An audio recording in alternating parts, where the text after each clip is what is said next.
Vikas teachers mathematics to a class of 56 student. Vikas 56 विद्यार्थियों के एक कक्षा को गणित पढ़ाता है। He believe that feedback is effective if given immediately after the test. उसका यह विश्वास है कि यदि परीक्षा के तुरंत बाद प्रतिपुष्टि फीडबैक दी जाए तो वह प्रभावी होती है। He conducts a short class test of 10 marks. वह 10 अंकों की एक छोटी कक्षा परीक्षा का आयोजन करता है। What is the best way to give feedback effectively. प्रभावी तरीके से फीडबैक देने का सबसे अच्छा तरीका कौन सा है।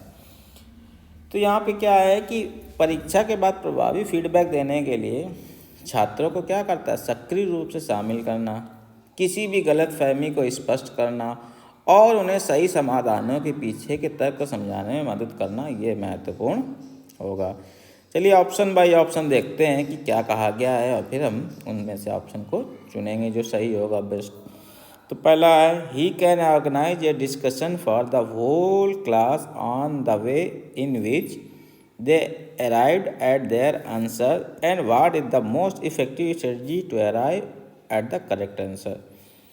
वह पूरी कक्षा के लिए चर्चा का आयोजन कर सकता है, discussion is the best part for everything, कि वे किन तरीकों से अपने उत्तरों पर पहुँचें और सही उत्तर पर पहुँचने का प्रभावी युक्ति कौन सी है। तो डिस्कशन करने के बाद जो गलतियाँ हैं उनको निकालें और सही पे पहुँचने की कोशिश करें, तो ये एक सही तरीका हो सकता है। तो ये पॉसिबिलिटी है, तो ये सही तरीका यहाँ पे ज़रूर होगा।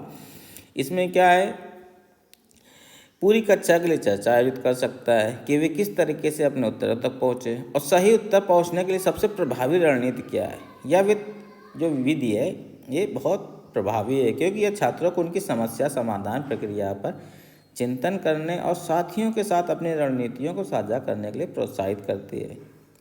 जो ये अवधारणा एक गहरी समझ को बढ़ावा देती है क्योंकि छात्र एक दूसरे के तरीकों को सीखने की संभावना होती है। तो समस्या समाधान रणनीतियों और सही उत्तरों तक पहुँचने के तरीकों पर ध्यान केंद्रित करके यह उनके तर्क और आलोचनात्मक कौशल को बढ़ावा देगा। ठीक है ना, तो ये उनके चिंतन पे सुधार करेगा। तो ये एक अच्छी अप्रोच है। दूसरा देखते हैं, दूसरा है he select any one copy at random and discusses the method of getting the answer in that copy with the help of the board. वह यादृच्छिक रूप से किसी भी एक कॉपी का चयन करे और बोर्ड की सहायता से उस कॉपी में उत्तर प्राप्त करने की विधि पर चर्चा करे। तो यहाँ भी चर्चा है। देखिए इस विधि में जो है यहाँ पे हालांकि यह भी शिक्षक को किसी विशेष उत्तर के पीछे के तर्क को समझाने की अनुमति देती है, लेकिन इसकी कुछ सीमाएं हैं। जैसे केवल एक छात्र के दृष्टिकोण पर चर्चा की जा रही है, इसलिए फीडबैक या अन्य छात्र की त्रुटियां या गलत धारणाओं को संबोधित नहीं किया जा सकता। यह पूरी कक्षा के लिए प्रभावी नहीं हो सकता क्योंकि छात्र अलग अलग तरीकों से सही या गलत उत्तरों पर पहुंच सकते हैं। तो यह दृष्टिकोण काम कर सकता है लेकिन केवल एक बच्चे के लिए, क्लास के लिए नहीं। तो ये गलत हो जाएगा जो विकास करना चाहता है। तीसरा है he allows student to check each others answer. वह विद्यार्थियों के एक दूसरे के उत्तरों की जांच करने दे।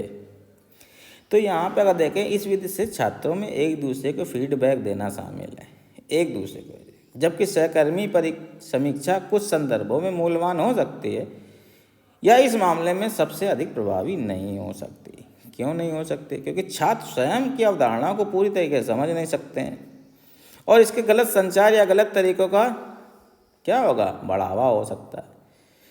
शिक्षक यह सुनिश्चित करने के लिए सभी जो बच्चे हैं उनको बारीकी से निगरानी नहीं कर सकता। वो एक दूसरे को क्या करेंगे, जज करेंगे और सटीक फीडबैक नहीं दिया जा सकता। ठीक है, यहाँ पे जो सहकर्मी की है, जो बच्चों की है, आपस की समीक्षा सहायक हो सकती है लेकिन यह तत्काल निर्देशित फीडबैक के लिए आदर्श नहीं हो सकता। तो ये भी सुटेबल नहीं होगा। चौथा he explain the solution of each question on the board and ask student to check there on answer. वह प्रत्येक सवाल के हल को बोर्ड पर समझाए और विद्यार्थियों से कहे कि वे स्वयं अपने उत्तरों की जांच करें। तो यहाँ भी ये तरीका पूरी तरीके से सही नहीं है।